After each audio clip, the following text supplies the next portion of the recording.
तो that's good, thank you Ali Gulpir, बहुत बहुत शुक्रिया यार, आपने हमें टाइम दिया। Very good. इत्तेफाक से आप अमेरिका में ही हैं, यूएस में घूम रहे हैं, क्या मौज मस्तियां हो रही हैं, जरा बताएंगे हमें। तो अब बेसिकली मैं पिछले साल आ रहा था यूएस, पर I had a show in Berlin, और वहाँ से फिर मेरे ब्रसल्स में मुझे एक शो मिल गया था। सो मैं ये ट्रैवल करते करते आई थॉट कि मैं वहाँ से अमेरिका आ जाऊँगा, but then the COVID pandemic happened and the Europe to US travel ban happened 2 days before my flight. तो मैं बिल्कुल I got stuck। मैं बिल्कुल वहाँ पे फँस गया ब्रूज में, एक छोटे शहर में। और वो आपको पता है ब्रूज एक छोटा-सा शहर है, जो पूरा शहर एक वर्ल्ड हेरिटेज साइट राइट। है। तो कुछ करने को नहीं था और अनसर्टेनिटी थी। फिर वापस कराची आ गए। तो वो 1 साल पुरानी बात है। तो मैंने सोचा कि अब फाइनली फिर से ट्राई करते हैं राइट। अमेरिका जाने की। तो इस बार कोशिश कामयाब गई और हम पहुँच गए यहाँ पे। मेरे अब्बू हैं जहाँ पे, जिनसे मैं 10 साल से नहीं मिला था, तो उनसे मुलाकात हुई। फिर मेरा कॉलेज फ्रेंड है, तो उससे मुलाकात करनी थी तो आ गए। तो बस तकरीबन 25 दिन है हो गए मुझे यहाँ पे। And I do miss home. मुझे घर की याद आ रही, क्योंकि कराची में एक फ़ैमिलियरिटी होती है। अपना घर, अब सब पता है कि ये मार्केट है, ये वो है। राइट। इधर राइट। हर शहर आप जाते हैं तो नया निज़ाम होता है। तो एग्जैक्टली। हर शहर, हर स्टेट का नया निज़ाम है, तो उसमें थोड़ा राइट। बंदा एडजस्ट होने में टाइम लगता है और फिर दूसरे शहर चल जाता है। तो it's been good but it's been hectic. I know. And covid की सबकी, आई थिंक सबको मुसीबतें हुई हैं कोविड की वजह से, ट्रैवल की रिस्ट्रिक्शन की आपने बात बताई। ओवरऑल जी। तुम्हारा इसमें क्या, I mean obviously it looks like your, आपकी जिंदगी जो इससे काफी अफेक्ट हुई है, प्रोफेशनल लाइफ और सारा कुछ। लेकिन वैसे जो सारा माहौल देख रहे हो आप पाकिस्तान में भी, यहाँ में, डू यू थिंक कि जो बाज लोगों का ख्याल है कि ये एज फार एज जो रिस्ट्रिक्शंस वगैरह कंसर्न है, डू यू पर्सनली थिंक कि ये बहुत ज्यादा कुछ ओवर रिएक्शन है या सही है? I think in certain most of the restrictions जो है, जो ज़्यादातर रिस्ट्रिक्शंस हैं, वो सही हैं। आई थिंक क्योंकि हमें कहते हैं ना, एहतियात बेहतर है दवाई से, तो हम्म। इलाज से बेहतर एहतियात है। तो हम्म। एहतियात ज़रूरी है, क्योंकि इलाज बहुत मुश्किल है, इलाज पता भी नहीं है कि क्या क्या है। तो इसलिए हम, जैसे मैं भी वैक्सीनेटेड हूँ। ट्रैवल करने से पहले मैंने सोच लिया था कि वैक्सीनेशन करके फिर ही जाना है मुल्क हम्म। से बाहर। तो अपनी तरफ से इंसान जितना केयरफुल रह सके वो रहे। अच्छी बात ये है कि अभी मैं जैसे एक कोलंबस के करीब ही एक छोटे शहर में रहता हूँ। तो यहाँ पे इतनी आबादी नहीं है, तो इतनी रिस्ट्रिक्शंस नहीं है, तो एक अच्छा ब्रेक मिला। जो पिछले 1.5 साल से हम घर में, और मैं कराची में अकेला रहता हूँ, तो मेरे लिए तो बहुत टफ हो गया था। इनिशियल लॉकडाउन था, तो मैं कुछ 2-3 महीने में सिर्फ अकेला था। हफ्ते में हम्म। शायद एक बार अम्मी से मिलने जाता था, भाई से मिलने जाता था। तो मेरे लिए बहुत वो टफ टाइम था, पर मैंने अच्छा किया कि उस चीज़ को मैंने यूज़ किया। मैंने इंस्टाग्राम में जो वीडियोज़ अभी बनाता हूँ, जिनको बहुत अच्छा रिस्पॉन्स मिलता है, वो मैंने कोविड टाइम्स में ही शुरू कर ली। क्योंकि जब डिप्रेशन होता है तो इंसान का एस्केप यही है कि वो काम पे फ़ोकस करे एग्जैक्टली। और काम करता रहे। तो काम और थोड़ी एक्सरसाइज़ और ये की। फिर हम्म। कोविड के इस पिछले साल में मेरी टाँग भी टूट गई। मैं साइकिल चला रहा था, तो मैं साइकिल से गिर गया, मेरी टाँग टूट गई। फिर उसकी रिकवरी अभी तक चल रही है, 7 महीने हो गए। So hmm. It was a tough time. और रिस्ट्रिक्शंस की वजह से बहुत मसले भी हुए। पर मैं उन लोगों में से हूँ जो बहुत कम लोग हैं, पर उनमें से हूँ मैं कि जिन लोगों का काम सफ़र नहीं हुआ कोविड में। तो दैट्स मेरा राइट काम या, जो माशाल्लाह से, खासकर क्योंकि हम सब जैसे लोग लोग, हाँ। इंटरनेट पे थे, एग्जैक्टली। सब लोग घर पे बैठे हुए थे, तो हमारा जो था कि कंटेंट बनाना है और आगे डालते जाना है, वो ज़्यादा डिमांड हो गई। तो उसमें कंटेंट फिर हम क्रिएटर्स बिज़ी के हो लिए गए। ऑब्वियसली एक बहुत बड़ा, बहुत कंटेंट क्रिएटर्स के लिए इनफैक्ट आसान भी हो गया है इसमें कि पीपल, लोग घरों में बैठे हुए थे, वैसे ही लोग घर नहीं जा रहे थे, तो ऑडियंस भी उनको अटेंशन अच्छी खासी मिल गई। That's good. आपने ओहायो का मुझे जिक्र किया, I don't know if you know this, but I am sure you know him, the greatest comedian Dave Chappelle भी वहीं ओहायो में इधर उधर ही कहीं रहते हैं जहाँ आप हैं। तो आई डोंट नो, आपका अगर बिल्कुल मौका बिल्कुल। मौका मिले उनसे मिलने का, जाने का, तो आई एम श्योर यू लव हाँ, मैं बेल बेल बजा के बाहर जाऊंगा, उनके इट। दरवाजे की बेल बजा के। उसका बहुत बड़ा आई फार्म है आई वैसे वहां आई पे भी। विश आई विश मैं मुलाकात हो, बट आई डोंट नो वो कैसे होगा। हाँ, but it's nice to be in the same city और in the same state as right. A legend. वो बहुत बड़े कॉमेडियन है, और अच्छी बात है कि उनकी कॉमेडी इवॉल्व हुई है वक्त के हाँ, साथ। जो उनकी 15 साल पहले जो हम क्लिप्स देखते थे, और अब में बहुत पॉलिटिकली कॉन्शियस और बहुत सोशली बहुत अवेयर मैच्योर है। कॉमेडी अब हो गई है उनकी, Yeah. Which is very similar to my work. So मेरे लिए वो बहुत बड़ी इंस्पिरेशन है। बहुत ऐसे um, बहुत कम लोग शायद जानते हैं पूरी दुनिया में, इवन अमेरिका में भी, कि ही इज मुस्लिम, और उसका एक जी एक बैकग्राउंड है, और वो अभी बीच में कोई स्टोरी भी उसने सुनाई थी, how he got inspired. But anyways, बहुत अमेजिंग स्टोरी है। आप पे हम बात बिल्कुल। करेंगे यार, आपकी स्टोरी अभी हमारे लिए बहुत जरूरी है। मैं सबसे जरूरी बात तो ये जानना चाह रहा था कि आज का जो आजकल का मीडिया है, obviously social media, digital media पे लोग ज़्यादा हैं। आप जैसे कंटेंट क्रिएटर्स के लिए ये एक बहुत बड़ा मौका भी है, एक बड़ी ऑडियंस को रीच करना आप लोग कर भी रहे हैं, बहुत सक्सेसफुली कर रहे हैं, हम्म, आप हैं, बाकी लोग हैं। लेकिन इसके चैलेंजेस भी हैं, राइट? तो मैं, जी और एक खास चैलेंज की मैं आपसे पूछना चाहता हूँ कि आपका पर्सनल इसमें क्या वो है कि जहां तक लोगों को सोशल मीडिया पे एक कंट्रोवर्सी तो लग तो ऐसा है कि इधर यू आर एक साइड ऑफ द ट्राइब या दूसरी साइड ऑफ द ट्राइब, हर चीज जो है पॉलिटिक्स की नजर हो जाती है, हर चीज वो हो जाती है, और आपके गानों से, कंटेंट से भी पता लगता है कि आप एक्सट्रीम सिचुएशंस को उठा के, मसलों को फिर उस पर अपना ओपिनियन देते हैं, आर्ट के अपने नजरिए से वो करते हैं। तो मुख्तलिफ लोग आपको मुख्तलिफ तरीकों से आई एम श्योर जज करते होंगे, आप यू नो दैट। लेकिन आपको अगर मौका मिले अपने आप को डिफाइन करने का ब्रीफली, तो दूसरों को छोड़ें, आप अपने आप को कैसे डिफाइन करेंगे? आई थिंक मेरे व्यूज, मैं पैदा हुआ इस्लामाबाद में, फिर मैं कनाडा गया, वहाँ पे 2-3 साल प्राइवेट स्कूल में पढ़ा, फिर कराची आए, फिर कराची में डिफरेंट डिफरेंट वक्त देखे, हालात देखे, स्ट्रगल वाले टाइम भी देखे, और माशाल्लाह से अभी जो मेरे हिसाब से अच्छे टाइम है मेरे लिए, माशाल्लाह। तो वो टाइम भी देखा, बसों में धक्के भी खाए, और फिर अब माशाल्लाह से अपनी छत है, अपने छोटा भी जो भी है, अपना है, छत है अपनी, कोई इतनी स्ट्रगल नहीं होती। सो मैंने रियलाइज़ किया है कि एज़ अ सिटिज़न खुद ही मुझे लगता है हमारे साथ बहुत धोखे हुए हैं, बहुत वादे होते हैं, और एंड में होता वही है। चाहे वो नया पाकिस्तान हो, चाहे वो पुराना पाकिस्तान हो, चीज़ वही होती है, उसकी पैकेजिंग अलग हो जाती है। पर वो हमारे साथ, अवाम के साथ वही होना है जो होता रहता है हम्म। पिछले कुछ डेकेड से। सो वही वही बात है कि I understand the pulse of the people, I understand कि लोगों के मसले क्या हैं, पर मुझे लगता है कि हमारा पर्सनली मुझे फ़ील होता है कि हमें प्रोग्रेसिव सोच की बहुत ज़रूरत है। हमें लगता है कि हम पाकिस्तानियों को लगता है कि हम पाकिस्तान बस मुसलमानों का ठेकेदार, हमने इस्लाम का ठेका लिया हुआ है, हम पूरे दुनिया में इस्लाम के हम ही हकदार हैं और हम बताएँगे कैसे होता है। पर there are many progressive, Turkey जैसे या डिफरेंट मुल्क हैं, जिनमें हैं मुसलमान, मगर वो कोई कोई वहाँ पे रोड नहीं जलाता, कोई वहाँ पे धरने नहीं देता, वो पूरी सिटी को लॉक नहीं कर लेता। अभी जो इश्यू एक चल रहा है पाकिस्तान में जो बहुत इम्पोर्टेंट है, वो जो एक मुफ्ती साहब हैं, JUIF के राइट। हैं, जिन पे जिनकी वीडियो लीक हुई है, और ऐसे बहुत है, मदारस में बहुत सारी चीज़ें होती हैं। I was reading up a study, World Health Organization की थी, और उसमें ये था कि तकरीबन 5-6 में से 2-3 बच्चे तो कम से कम, हाँ, सेक्सुअली अब्यूज़ होते हैं दुनिया में। और ये काफ़ी एक ट्रॉमेटिक बात है। And I think issues like these need to be addressed.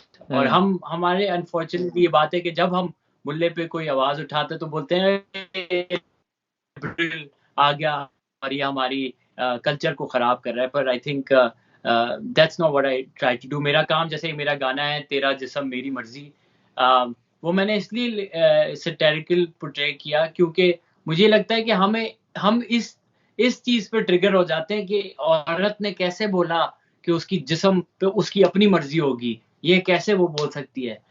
इतनी बेसिक चीज़ पे हम ट्रिगर हो जाते हैं, कंट्रोवर्शियल हो जाती है। तो मुझे लोग बोलते हैं कि ये जो तुम मसले बहुत आप लिबरल हो। सॉरी इंटरप्ट यू, ये जो मसले आप डिफाइन करें, I think very interesting point कि आपने बताया तुर्की की एग्जांपल दी और बाकी ममालिक की, लेकिन कुछ चीजें हैं जो सिर्फ स्पेसिफिकली पाकिस्तान में ही होती हैं, जैसे आपने बताया स्पेशली मजहब के हवाले से या कल्चर उसके हवाले से। तो वो कभी सोचा है आपने, आइडेंटिफाई करने की कोशिश की है कि ये पाकिस्तान में ही क्यों होता है, या शायद मे बी इंडिया में भी थोड़ा बहुत उसकी झलक नजर आती है, ये दो मुल्कों में ही ऐसा क्यों होता है? आई थिंक सर मेन चीज़ ये है कि एजुकेशन एजुकेशन नहीं है, चाहे वो आपकी बेसिक जो हाई स्कूल और ये स्कूल फॉर्मल एजुकेशन है या आपकी रिलीजियस एजुकेशन है। हम लोग अपने अपने रिलीजन या अपनी सोसाइटी या अपने पढ़ने का शौक नहीं है हमें। हम्म। हमारा बंदा क्या करेगा, वो मुल्ले से जाके पूछेगा कि आप बताएं कि ये रिलीजन में क्या है? अब वो जो भी बोलेगा हम ना पढ़ेंगे ना उसकी रेफरेंस चेक करेंगे कि हमारी होली कुरान में क्या लिखा है, हम बस हाँ बिलीव कर लिया। तो हम्म। हमारी अंडरस्टैंडिंग नहीं है। हम जो भी कर रहे हैं वो ब्लाइंड फॉलोअर जो है ना, हमारे अल्ताफ भाई भी आ गए, भाई सही है, भाई ने बोल दिया बस अब ये होगा। अब वो भाई चाहे रात को पता नहीं 3 बजे जलसा करके पता नहीं किस हालत में क्या बोल दिया, बस वो भाई हो गई पत्थर पे लकीर। अब राइट। वही अब आप पीटीआई में देखते हैं, खान साहब ने जो बोल दिया बस भाई इनटॉलरेंस हो गया इतना इस पिछले 5-6 सालों में ऑफ डिफरेंट बिलीव्स.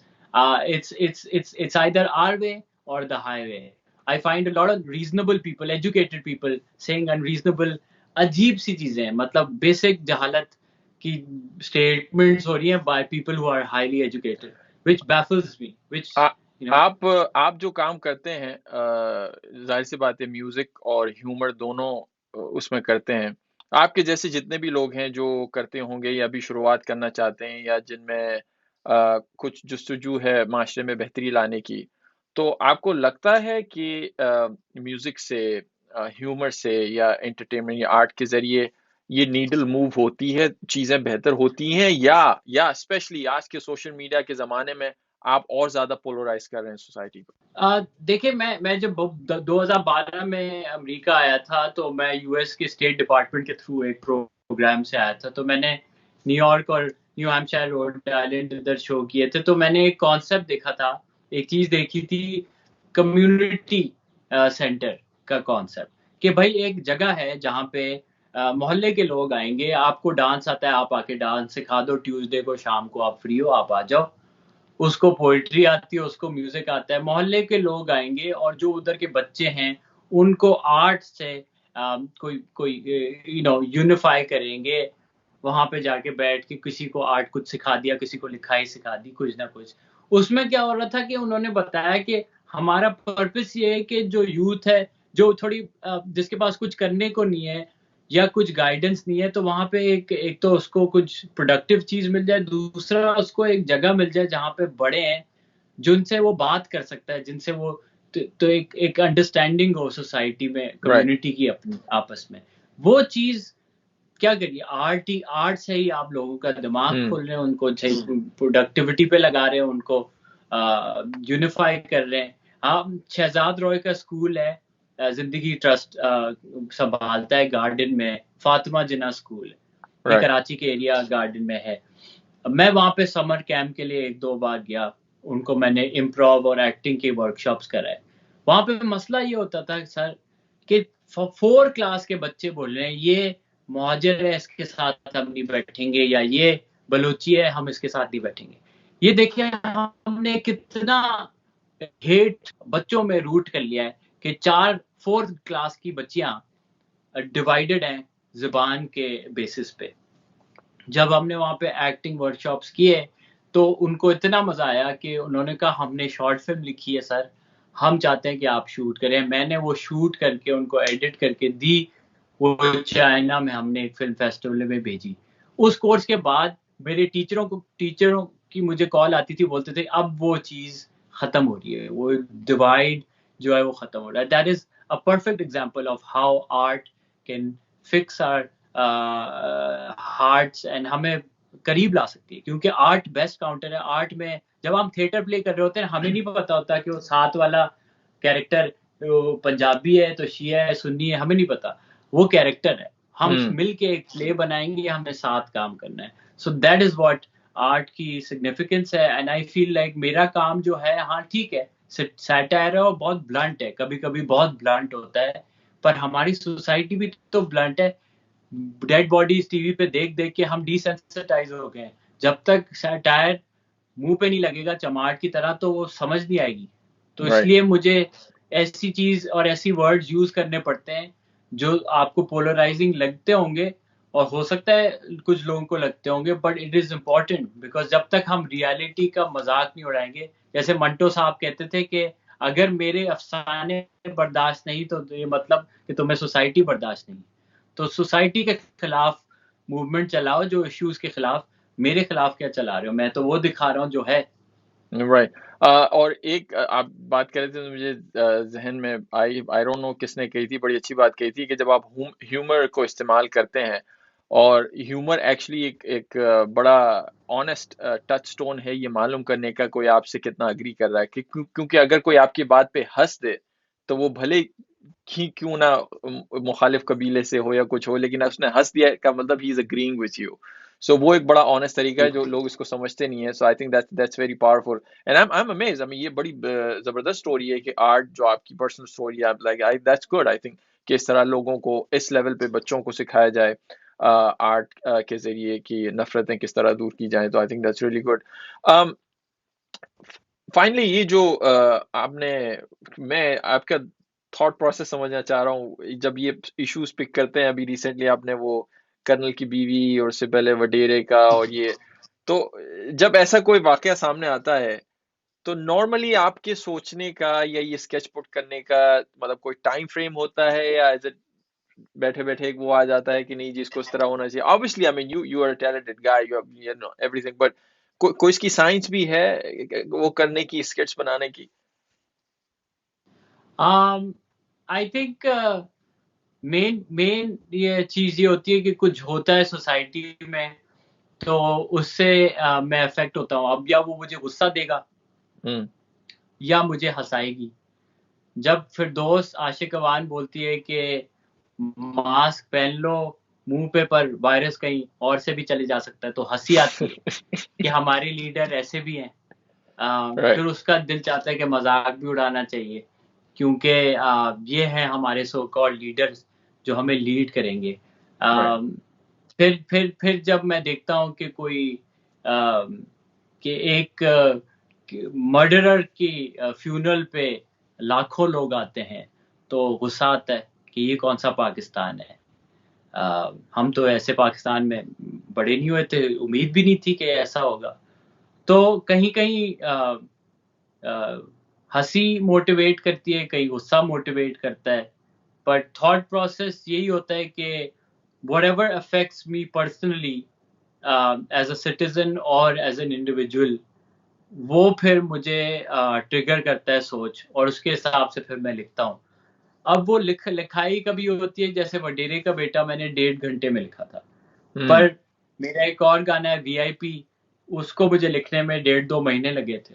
तो वो इंस्पिरेशन अब वो कंट्रोल नहीं होती कि कब कहाँ से आएगी, राइट। नहीं आएगी, राइटर्स ब्लॉक हो गया, 1-2 हफ्ते कुछ नहीं आ रहा, तो ये भी होता है। तो बस मेरी बेसिस बेसिकली राइटिंग होती है। When I am right. Writing मुझे पता है कि ये विजुअली मैं क्या पोर्ट्रे करूंगा, it's all here as I write it. तो जब मैं लिख लेता हूँ पेपर पे, तो फिर मुझे पता होता है कि अच्छा ठीक है, मुझे पता है मुझे क्या इसको कैसे एग्जीक्यूट करना है। एंड देन माशाल्लाह से अपॉर्चुनिटी प्रिविलेज है कि मैं बैचलर्स इन फिल्म मेकिंग किया, तो पता है खुद ही एडिट करता हूँ, खुद हम्म। शूट कर सकता हूँ, बेसिक चीजें खुद शूट कर सकता हूँ, नहीं तो टीम होती है।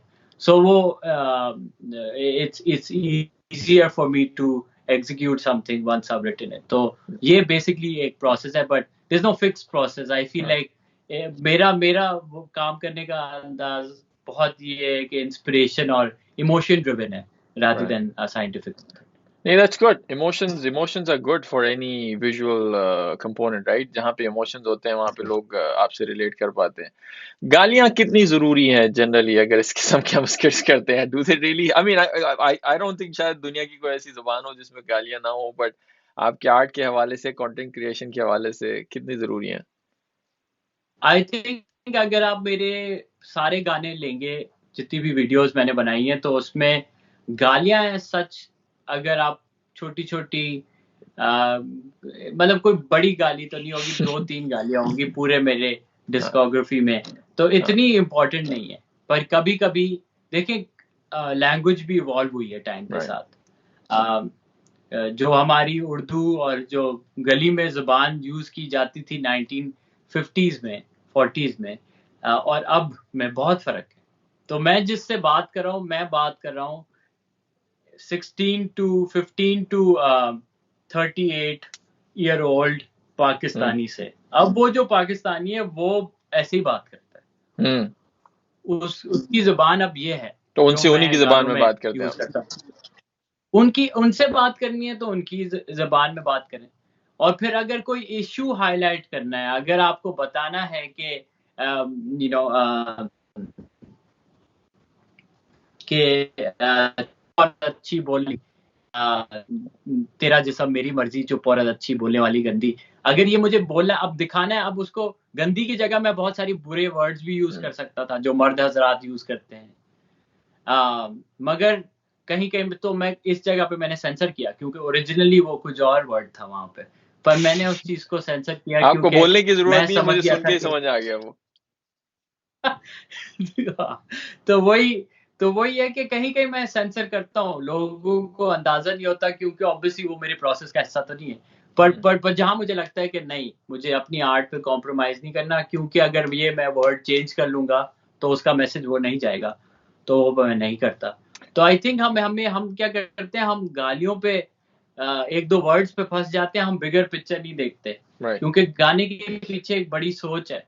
वो अगर आप मैसेज पे फ़ोकस करें, रेदर देन एक वर्ड के इसने यहाँ पे वुई क्यों बोल दिया, या जो भी क्यों बोल दिया, राइट, तो वो that is, I feel, is not more important than the bigger message at right. Hand. And मेरा पूछने का मकसद भी इसमें यही था कि but they have a purpose, like you do know कि किसी भी कंटेंट क्रिएटर के लिए, आर्टिस्ट के लिए लफ्जों का चुनाव जो है वो बड़ा इंपॉर्टेंट होता है। लाइक यू सेड कि अपेरेंटली लगता ही है कि आप सोचते हैं, आपका ऑनेस्ट थॉट प्रोसेस होता है, उसमें आप बहुत सारे अल्फाज आते हैं, लेकिन you have your own maybe line somewhere that you don't want to cross, और फिर आप चूज करते हैं कि अच्छा ये वर्ड मैं यूज करूं तो ये रिएक्शन जरूर आएगा, अटेंशन लोगों को मिलेगी, बट देन हुँ। ऑब्वियसली लार्जर पिक्चर बड़ा इशू भी पुश होगा।